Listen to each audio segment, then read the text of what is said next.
రఘురామకృష్ణరాజు గారి జాతకం మారింది. చింతమనేని ప్రభాకర్ జాతకం కూడా మారబోతోంది.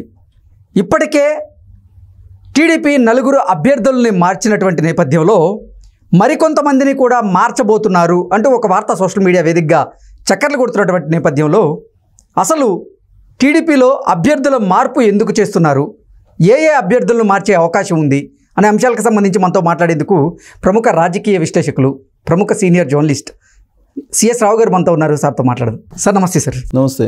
రఘురామకృష్ణరాజు గారి జాతకం మారిపోయింది. ఉండి నుంచి టీడీపీ అభ్యర్థిగా ఆయన్ని ప్రకటించేశారు. దిందులూరు నుంచి చింతమనేని ప్రభాకర్ గారి జాతకం కూడా మారబోతోంది.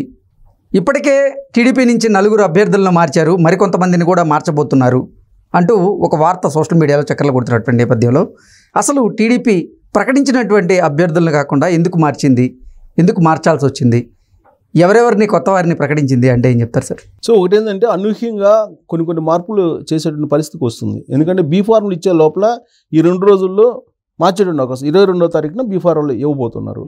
ఈ లోపల అనూహ్యమైనటువంటి కొన్ని మార్పులు జరిగేటువంటి అవకాశం ఉందని చెప్పి కూటమిలోనే చర్చ చాలా సీరియస్గా జరుగుతుంది. దాంట్లో ఎవరు ఊహించినటువంటి స్థానాలు మారేటువంటి అవకాశం. కారణం ఏంటంటే చంద్రబాబు నాయుడు ఎప్పుడో చెప్పారు, అభ్యర్థులు ప్రకటించినప్పుడే చెప్పారు, మీకు అవకాశం ఇస్తున్నాను, మీరు కనుక గ్రౌండ్ లెవెల్లో ప్రచారంలో వేగంగా వెళ్ళటం, లేదంటే ప్రత్యర్థుల్ని ఓడించే స్థాయిలో కనుక మీరు వెళ్ళకపోతే చివరి నిమిషాలనే నేను మార్చేస్తానని చెప్పి చాలా క్లియర్గా చెప్పాడు చంద్రబాబు నాయుడు. దాంతోపాటు సీట్ల సర్దుబాటు విషయంలో జనసేనకి, బీజేపీకి, తెలుగుదేశం పార్టీకి మధ్య కొన్ని అభిప్రాయ భేదాలు రావడంతో మార్చాల్సినటువంటి అనివార్య పరిస్థితి ఏర్పడింది. దాంట్లో భాగంగా ఇప్పుడు ఉండి నుంచి రఘురామకృష్ణరాజుకి ఇవ్వాల్సి వచ్చింది. వాస్తవంగా నరసాపురం నుంచి బీజేపీ తరఫు నుంచి ఆయన పోటీ చేయాలి, లేదా తెలుగుదేశం పార్టీ నుంచి పోటీ చేయాలి లోక్సభ స్థానానికి. అవును. కానీ బీజేపీ వాళ్ళు ససేమరా అన్నారు. అక్కడ ఉండేటువంటి శ్రీనివాసవరంకి బీఫామ్ కూడా ఇచ్చేశారు. సో బీఫామ్ కూడా ఇచ్చిన తర్వాత ఇక నా మార్పు ఉండదు. ప్లస్ బీజేపీ వాళ్ళు ఇవ్వడానికి కూడా సిద్ధపడాల లోక్సభ స్థానాన్ని, ఎందుకంటే గెలిచేటువంటి లోక్సభ స్థానం కాబట్టి. కాబట్టి ఇప్పుడు రఘురామకృష్ణరాజు ఎక్కడో దగ్గర అకామిడేట్ చేయాలి కాబట్టి ఉండి నియోజకవర్గంలో ఇవ్వాలి. ఉండి అసెంబ్లీ నియోజకవర్గాన్ని ఫైనల్ చేశారు ఆయనకి. సో గుండి నుంచి ఆయన పోటీ చేయబోతున్నారు. అక్కడ ఉన్నటువంటి రామరాజుకి నచ్చజెప్పేటువంటి ప్రయత్నం చేసి ఆయన్ని జిల్లా అధ్యక్షుడిని చేసేసి ఆయన్ని సంతృప్తి పరిచారు. సో అది క్లియర్ అయిపోయింది. ఇక అనపర్తి ఉంది. అనపర్తి పరిస్థితి ఏంటి అని అంటే, అనపర్తి ఇప్పుడు బీజేపీ తీసుకుంది, అక్కడేమో గెలిచేటువంటి పరిస్థితి లేదు. సో అక్కడ తెలుగుదేశం పార్టీ తీసుకొని అక్కడ రెడ్డి సమాజ వర్గం బలంగా ఉంది కాబట్టి రెడ్డిస్కి ఇవ్వాలి అనేది. ఇప్పుడు అది కనుక మారిస్తే ఎక్కడ ఇవ్వాలి, మళ్ళీ బీజేపీకి అని అంటే తమ్మలపల్లి ఇవ్వాలి. తమ్మలపల్లి మార్చేటువంటి అవకాశం ఉంది. ప్రస్తుతం తమ్మలపల్లిలో అక్కడ పెద్దిరెడ్డికి రామచంద్రారెడ్డికి సంబంధించినటువంటి వ్యక్తి ఉన్నారు, సపోర్ట్ వ్యక్తి ఉన్నారు తెలుగుదేశం పార్టీ క్యాండిడేట్ మీద. అక్కడ పెద్దారెడ్డి సంథింగ్ ఏదో పేరు ఉంది. సో ఆయన మీద ఆరోపణలు ఉన్నాయి. ఆరోపణలు ఉన్నటువంటి క్రమంలో పెద్దిరెడ్డి రామచంద్రారెడ్డి అంటేనే తెలుగుదేశం పార్టీకి ఒక పెద్ద శత్రువుగా కనిపిస్తున్నాడు. అలాంటి రాజకీయ నాయకుడి యొక్క మద్దతుతో ఉన్నటువంటి తెలుగుదేశం పార్టీ క్యాండిడేట్ని ఎందుకు ఉంచాలి, అందుకని మార్చేస్తున్నారు. ఇదొకటి. అనూహ్యమైనటువంటి మార్పు ఏంటంటే, ఇప్పుడు తాజాగా సర్వేలు చేయించుకుంటున్నారు. ఈ సర్వేలు చేయించుకుంటున్న క్రమంలో కొంతమందిని మార్చాలనేటువంటి ప్రయత్నం చేస్తున్నారు కొన్ని నియోజకవర్గాల్లో. ఇప్పుడు చెప్పిన వాటి వరకు కూడా అందరికి మామూలుగా కొన్ని రోజుల నుంచి చర్చలో ఉన్నటువంటి నియోజకవర్గాలు ఇవి. కానీ ఉదయగిరి లాంటి అసెంబ్లీ సెగ్మెంట్ని కూడా మార్చేటువంటి అవకాశం ఉందని చెప్పి వినిపిస్తుంది. ఎందుకంటే ఉదయగిరి అసెంబ్లీ నియోజకవర్గానికి సంబంధించి మాజీ ఎమ్మెల్యే రామారావు బలమైనటువంటి క్యాండిడేట్. ఆయన్ని కాదని ఇప్పుడు అక్కడ కాకర్ల సురేష్కి ఇవ్వడం జరిగింది. ఆ కాకర్ల సురేష్ ఫస్ట్ ఏదైతే అనుకున్నారో తెలుగుదేశం పార్టీ అధిష్టానం, ఆ స్థాయిలో ఆయన మూవ్ అవ్వట్లేదు, ప్రజలకు వెళ్ళలేకపోతున్నారు, అందరినీ కలుపుకొని వెళ్ళలేకపోతున్నారు. ప్లస్ ఆయన అనుకున్న విధంగా ఖర్చు కూడా పెట్టలేకపోతున్నారు. ఉదాహరణ తీసుకుంటే కనుక ఇటీవల కాలంలో రంజాన్ వచ్చింది. రంజాన్ తోఫా చంద్రబాబు నాయుడు అధికారంలో ఉన్నప్పుడు ఇచ్చారు. ఆ రంజాన్కు సంబంధించినటువంటి ఆ ఫెస్టివల్ జరుపుకోవడానికి అక్కడ ఉండేటువంటి ముస్లింలు వెళ్తేనే ఆయన చేతులు ఎత్తేసారని చెప్పి అక్కడ ఉండేటువంటి వాళ్ళు చెబుతున్నారు. పైగా ఆయన కొంచెం తెలుగుదేశం పార్టీకి నేనేదో పెద్ద ఎత్తున అమౌంట్ ఇచ్చి టికెట్ తీసుకొచ్చుకున్నాను అనేటువంటి చెప్పేటువంటి ప్రయత్నం చేస్తున్నాడు అనేది ఒక పాయింట్.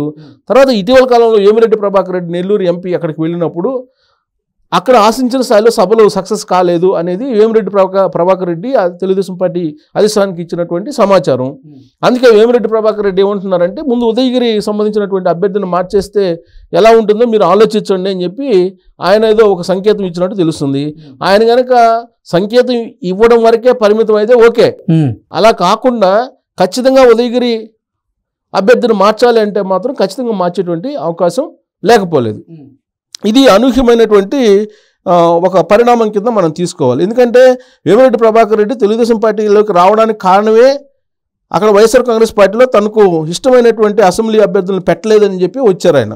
ఇప్పుడు వేమిరెడ్డి ప్రభాకర్ రెడ్డి కనుక ఉదయగిరి నుంచి మార్చాలి అభ్యర్థిని అంటే ఖచ్చితంగా మార్చక తప్పనటువంటి పరిస్థితి. సో కాబట్టి ఉదయగిరి కూడా మార్చేటువంటి అసెంబ్లీ సెగ్మెంట్స్లో ఒకటి ఉంది అనూహ్యంగా. మాడుగుల కూడా అదే పరిస్థితి. మాడుగులకు సంబంధించి కొన్ని మార్పులు చేయాలి. ఆడ మాడుగుల్లో ఒక ఎన్ఆర్ఐ ఉన్నారు.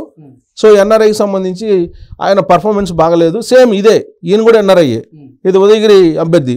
మాడుగులు కూడా ఎన్ఆర్ఐకి సంబంధించి పైలా ప్రసాద్ ఏదో పేరు ఉంది, ఆయన పేరు ప్రసాద్ అనుకుంటా, ఎన్ఆర్ఐ. ఆయన పర్ఫార్మెన్స్ బాగాలేదు, ప్రచారానికి వెళ్ళలేకపోతున్నారు, కలుపుకొని వెళ్ళలేకపోతున్నారు అనేది ఒకటి వినిపిస్తుంది. అందుకే ఇప్పుడు ఆ మాడుగుల నుంచి ఇప్పుడు బండారు సత్యనారాయణమూర్తికి ఇవ్వాలనేటువంటి ఒక ఆలోచన చేసి బండారు సత్యనారాయణమూర్తికి దాదాపుగా ఫైనల్ చేశారు అది. సో ఆ మార్పు ఒకటి. ఇక మడకసిరి వచ్చేసేటప్పటికి అక్కడ ఉండేటువంటి అభ్యర్థి వెనకబడిపోతున్నారు. ప్లస్ ఇంకోటి అక్కడ ఉండేటువంటి తిప్పేస్వామి వ్యతిరేకిస్తున్నాడు ఉండేటువంటి క్యాండిడేట్ని. కాబట్టి అక్కడ మార్చేసి అక్కడ ఎంఎస్ రాజు ఆయన్ని కొంచెం ఇప్పుడు లోకేష్ టీంలో ఉన్నారు, ప్లస్ యాక్టివ్గా ఉంటారు. సో ఎంఎస్ రాజుకి ఇవ్వాలనేటువంటి ఒక నిర్ణయం తీసుకున్నారు. వీటితో పాటు కడప జిల్లా కమలాపురంలో కూడా మార్పు చేయాలి, అక్కడ అభ్యర్థి వెనకబడి ఉన్నాడు అనేది ఒకటి వినిపిస్తుంది. ఇక వెంకటగిరి తిరుపతి ఇక్కడ ఇన్ఛార్జీలకు బదులుగా వాళ్ళ పిల్లలకి ఇవ్వడం జరిగింది. కమలాపురం కానీ వారసులకి, కమలాపురం కానీ తిరుపతి సంబంధించి ఇన్ఛార్జీలుగా ఉన్నటువంటి వాళ్ళ వారసులకి ఇవ్వడం జరిగింది. వాళ్ళ వారసుల పర్ఫార్మెన్స్ బాగలేదు కాబట్టి ఇన్ఛార్జీలుగా ఉన్నటువంటి వీళ్ళనే పోటీలోకి దింపాలి, ఆ మార్పులు చేయాలి అనేటువంటి ఒక అభిప్రాయాన్ని వ్యక్తం చేస్తున్నారు. ఇవి కాకుండా ఇప్పుడు ఆల్రెడీ రాజకీయ వ్యూహకర్తలు ఉన్నారు, వాళ్ళు కొన్ని సూచించారు కొన్ని మార్పులు. దాదాపుగా 10 నుంచి 13 స్థానాల వరకు మార్పులు చేయాల్సి వస్తుంది అనేది ఒకటి చెప్తున్నారు వాళ్ళు. బట్ అన్ని కాకపోయినప్పటికీ ఇవి ఇంతవరకు మాత్రం 7-8 స్థానాల్లో చేసేటువంటి అవకాశం ఉంది. బీఫార్మ్ ఇచ్చే టైంకి డెఫినెట్గా ఈ మార్పులు ఉండేటువంటి అవకాశం ఉంది. చంద్రబాబు నాయుడు ఆ రోజే చెప్పారు. అందుకే అభ్యర్థులు యాక్టివ్గా ప్రచారం చేస్తే ఈ పరిస్థితి ఉండేది కాదు. అభ్యర్థులు ప్రకటించిన తర్వాత గ్రాఫ్ పెరగాలి, కూటమి గ్రాఫ్, కానీ కూటమి గ్రాఫ్ పెరగబడడానికి కారణం ఏంటంటే ఈ 10-13 చోట్ల అభ్యర్థుల విషయంలో కొంత బూమరాంగ్ అయింది. సో కాబట్టి దాన్ని సరిచేసుకునేటువంటి ప్రయత్నం చంద్రబాబు నాయుడు చేస్తున్నారు. దాంట్లో భాగంగా ఉదయగిరి, మాడుగుల, మడకసిరి, తర్వాత కడప, తిరుపతి వీటి స్థానాల్లో కొన్ని మార్పులు, స్వల్ప మార్పులు చేసి ఉండి ఆల్రెడీ ఇచ్చేశారు. సో తర్వాత అనపర్తి అక్కడ మార్చేటువంటి అవకాశం ఉందని చెప్పి చెబుతున్నారు. సో మొత్తం మీద ఒక 8 నుంచి 10 స్థానాలు అయితే ఖచ్చితంగా మార్చేటువంటి అవకాశం ఉంది. అలా మారిస్తేనే అనుకున్నటువంటి విధంగా వైనాట్ 160 అనేది టార్గెట్ కదా. సరే వైనాట్ 160 కాకుండా వైనాట్ 140 అయినా వచ్చేటువంటి అవకాశం ఉంది. అలా కాకుండా ఎన్ఆర్ఐలు అని చెప్పి ఇచ్చారు, ఇప్పుడు మారుస్తున్నారు. యాక్చువల్గా ఎన్ఆర్ఐలు అని చెప్పి ఇచ్చారు వాళ్ళకి, కానీ ఇప్పుడు పరిస్థితి లేదు. ఉదయగిరి యాక్చువల్గా మొదట అక్కడ గెలిచేటువంటి పరిస్థితి ఉండేది సర్వేలో. ఇప్పుడు సర్వేలో చూస్తే కనుక వైఎస్ఆర్ కాంగ్రెస్ పార్టీకి అనుకూలంగా ఉంది. ఇప్పుడు వైఎస్ఆర్ కాంగ్రెస్ పార్టీ ప్లస్లో ఉంది. కాబట్టి అక్కడ అభ్యర్థిని మార్చుతారా లేదంటే అదే అభ్యర్థిని మళ్ళీ మాట్లాడి పిలిచి చెప్తారా అని అంటే అక్కడ ఉండేటువంటి పరిస్థితి ఏంటంటే ఎవరిని కలుపుకోబోట్లేదు, తర్వాత ఖర్చు పెట్టడం లేదు, ప్రచారంలో వెనకబడ్డారు అనేది వినిపిస్తుంది. మరి అది సరి చేసుకునే పరిస్థితి ఉందా లేదంటే అతను మార్చేస్తారా సడన్గా అనేది చూడాలి, వెయిట్ చేయాలి. Okay sir, thank you so much.